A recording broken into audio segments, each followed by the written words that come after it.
नमस्कार future scientist. इस साल की विज्ञान यात्रा में आप सबका बहुत बहुत स्वागत है, जहां हम चीजों को रटेंगे नहीं बल्कि एक जासूस की तरह उनकी खोजबीन करेंगे।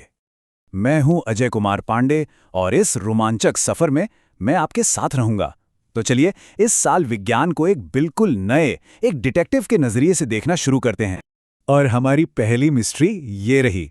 कभी सोचा है कि ये जो इतना मामूली सा सवाल लगता है, ये असल में एक असली साइंटिफिक मिस्ट्री है।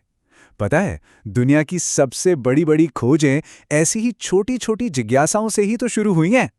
तो चलिए इस पूरी वाले सवाल को ही अपना पहला केस मान लेते हैं, क्योंकि देखिए साइंस सिर्फ बड़ी बड़ी लैब्स में नहीं होती। अरे, साइंस तो हमारे किचन में भी है और हमारी इन्वेस्टिगेशन ठीक यहीं से शुरू हो सकती है। जरा याद कीजिए, क्लास 6 में हमने बस हैरान होना सीखा था, क्यों और कैसे जैसे सवाल पूछना। फिर क्लास 7 में हमने जाना कि साइंस में कोई भी जवाब आखिरी नहीं होता। और अब क्लास 8 में हम असली जांच करना सीखेंगे। हम खुद डिटेक्टिव बनेंगे। तो ये जांच पड़ताल, या जिसे हम इन्वेस्टिगेशन कहते हैं, या आखिर है क्या? यही वो सुपर पावर है जिसे हम इस साल अपने अंदर डेवलप करने वाले हैं। देखिए, जांच का मतलब सिर्फ सवाल पूछना नहीं है। इसका मतलब है एक्टिव होकर जवाब ढूंढना, चीजों को बहुत ध्यान से देखकर, सोच समझकर, एक्सपेरिमेंट करके, और फिर जो भी पता चले उससे अपनी समझ को और बेहतर बनाकर। ये सिर्फ सोचने के बारे में नहीं है, ये करने के बारे में है। किसी भी साइंटिफिक इन्वेस्टिगेशन के ये 4 बहुत ही सरल कदम होते हैं। अब जैसे पुरी के रहस्य को सुलझाने के लिए हमारा सवाल तो तैयार है, लेकिन हम इसमें बदल क्या कह सकते हैं? चलिए देखते हैं। इस स्लाइड पर देखिए, ये सब हैं हमारे चर या वेरिएबल्स। जैसे कि हम आटे की मोटाई बदल सकते हैं, या तेल का तापमान, या फिर पूरी को तेल में डालने का तरीका भी। ये वो चीजें हैं जिन्हें हम कंट्रोल कर सकते हैं, ये देखने के लिए कि इनका पूरी पर आखिर असर क्या पड़ता है। और ये हैं हमारे ऑब्जर्वेशन पॉइंट्स। एक साइंटिस्ट की तरह हम इन नतीजों को रिकॉर्ड करते हैं। क्या पूरी फूली? अगर हां, तो कितना टाइम लगा? क्या तेल बहुत ज्यादा गर्म था? हर एक छोटी सी डिटेल एक सुराग की तरह काम करती है। तो सबसे जरूरी बात यह है, अगर हम ये देखना चाहते हैं कि तेल के तापमान का क्या असर होता है, तो हमें आटे की मोटाई, उसका आकार और नौयत, इन सब को हर बार सेम रखना होगा। एक बार में सिर्फ एक वेरिएबल को बदलो। इसी को कंट्रोल्ड एक्सपेरिमेंट कहते हैं, और यही साइंटिफिक इन्वेस्टिगेशन की आत्मा है। अब आइए हमारी किताब में दिए गए एक बहुत ही खूबसूरत सिंबल को समझते हैं, जो हमें सिखाता है कि एक साइंटिस्ट की सोच कैसी होनी चाहिए।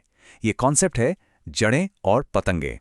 हमारी किताब में जड़ हमें असलियत और ऑब्जर्वेशन से जुड़े रहने की याद दिलाती है, यानी वो फैक्ट्स जो हम असल में देखते हैं। और पतंग, वो है हमारी जिज्ञासा की उड़ान, जो हमें नए नए सवाल पूछने और कल्पना करने के लिए आज़ाद करती है। इसका मतलब ये हुआ कि हमें अपनी जड़ों, यानी देखे हुए फैक्ट्स पर टिके रहना है, लेकिन साथ ही अपनी कल्पना की पतंग को भी ऊंची उड़ान भरने देना है। सच पूछिए तो यही सच्ची वैज्ञानिक सोच है। तो अब सवाल यह है कि क्या किचन में सीखा हुआ ये इन्वेस्टिगेशन का तरीका बड़ी चीजों पर भी काम करता है? बिल्कुल। चलिए देखते हैं कि कैसे यही तरीका हमें छोटे से छोटे माइक्रोब से लेकर विशाल ब्रह्मांड तक सब कुछ समझाता है। हमारी जांच की यात्रा पानी की एक बूंद से भी शुरू हो सकती है, जहां एक पूरी अनदेखी दुनिया बसती है, माइक्रोब्स की दुनिया, जो हमारी सेहत से लेकर हमारे पर्यावरण तक हर चीज पर असर डालती है। वैज्ञानिकों ने इसी जांच की विधि से बिजली के दोहरे स्वभाव को समझा। इसके तापीय प्रभाव से हमारे हीटर और आयरन चलते हैं, और चुंबकीय प्रभाव से पंखे और मोटरें। ये सब ऑब्जर्वेशन और एक्सपेरिमेंट का ही तो नतीजा है। बल और दाब जैसे प्रिंसिपल्स को भी हमने ऑब्जर्वेशन और प्रयोगों से ही समझा है। यही सिद्धांत बताते हैं कि हवा में फेंकी गई गेंद नीचे ही क्यों आती है, या ब्रेक लगाने पर गाड़ी क्यों रुक जाती है। इन सब के पीछे भी वही मेथड है, सवाल पूछो, टेस्ट करो और समझो।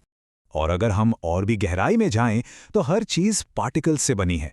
जैसा आप इस स्लाइड में देख सकते हैं, सॉलिड में ये कण कसकर बंधे होते हैं, लिक्विड में एक दूसरे पर फिसलते हैं, और गैस में तो बिल्कुल आजादी से घूमते हैं।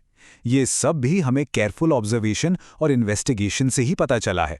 अब जरा अंतरिक्ष की ओर देखिए। सदियों तक सिर्फ आसमान को ऑब्जर्व करके ही इंसान ने यह समझा कि चंद्रमा का आकार क्यों बदलता रहता है। ये सब पृथ्वी, चंद्रमा और सूरज की पोजीशन का खेल है। और क्या आप जानते हैं, इसी ऑब्जर्वेशन से हमने कैलेंडर बनाए। साइंस आसमान से लेकर हमारी थाली तक सब कुछ जोड़ती है। ब्रह्मांड की इस बड़ी यात्रा के बाद चलिए अपनी इन्वेस्टिगेशन का फोकस वापस लाते हैं हमारी सबसे जरूरी और सबसे जटिल मिस्ट्री पर, हमारा अपना ग्रह पृथ्वी। साइंटिफिक जांच से ही हमें पता चलता है कि कैसे हर जीव, एक छोटे से कीड़े से लेकर एक बड़े पेड़ तक, अपने आसपास की हवा, पानी और दूसरे जीवों पर निर्भर है। ये एक बहुत ही नाजुक संतुलन है, जिंदगी का एक आपस में जुड़ा हुआ जाल। हमारी पृथ्वी जीवन के लिए एकदम परफेक्ट है, और ये कोई इत्तेफाक नहीं है। हम सूरज से गोल्डीलॉक्स जोन में हैं, न बहुत ज्यादा गर्म न बहुत ज्यादा ठंडा। यहाँ जीवन देने वाली ऑक्सीजन है और हमारा वायुमंडल एक सुरक्षा कवच की तरह हमारी रक्षा करता है। इस अनोखे संतुलन को समझना और इसे बनाए रखना, यही हमारी सबसे बड़ी साइंटिफिक जांच और सबसे बड़ी जिम्मेदारी है। तो रसोई से लेकर ब्रह्मांड तक का ये सफर हमें एक ही जगह वापस लाता है, हमारे अपने दिमाग में। अब इस इन्वेस्टिगेटिव माइंडसेट को अपनाने की बारी हम सबकी है। विज्ञान हमारे चारों तरफ है, तो सोचिए आपका अपना पूरी का रहस्य क्या है?